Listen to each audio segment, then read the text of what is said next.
با مقصد شناسایی با شرایط و خدمت عسکران یک گروه مادران رئیسان کمیته‌های محله و ختم کنندگان مؤسسه‌های تحصیلات میانه عمومی از جماعت دهاتی به نام رودکی ناحیه واسه و قسم حربی 13483 وزارت مدافع جمهوری تاجیکستان واقع در ناحیه واسه با عیادت سربازان آمدند. این چاره‌بینی بخشیده به جشن 26مین سالگرد قوه‌های مسلح جمهوری تاجیکستان با ابتکار جماعت دهاتی به نام رودکی، بخش کار با جوانان و ورزش، شعبه کار با زنان و عالیه مقامات اجرایی حاکمیت دولتی ناحیه واسه تشکیل و گذرانیده شد.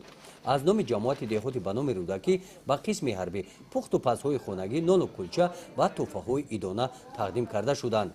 در این قسم حربی جوانان از همه شهر و ناحیه‌های جمهوری خدمت وطن مادر و صاف دلانه ادا نموده ایستادند. در این سفر مادران و رئیسان کمیته‌های محله با جای خوب عسکران از نزدیک شناس گردیدند. درباره شرایط‌های خدمت با عسکران صحبت نمودند.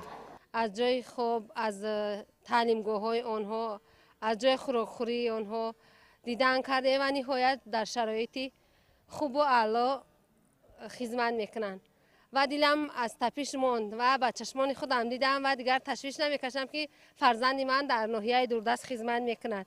باوری حاصل کردم و میندار هستم. میخوام همه جوانان تاجیکستان برای محافظت مرز و بوم وطن ما دائما سربلندانه شجاعتانه در خدمت آماده باشند. بعد شناسایی با شرایط‌های خدمت عسکران در تالار قصر فرهنگ قسم حربی با حضور مدیر بخش کار با جوانان و ورزش، شعبه کار با زنان و عائله، رهبریت جماعت دهاتی به نام رودکی، مادران، رئیسان کمیته‌های محله، ختم کنندگان مؤسسه‌های تحصیلات میانه عمومی با اشتراک عسکران واخوری سودمند دایر کرده شد.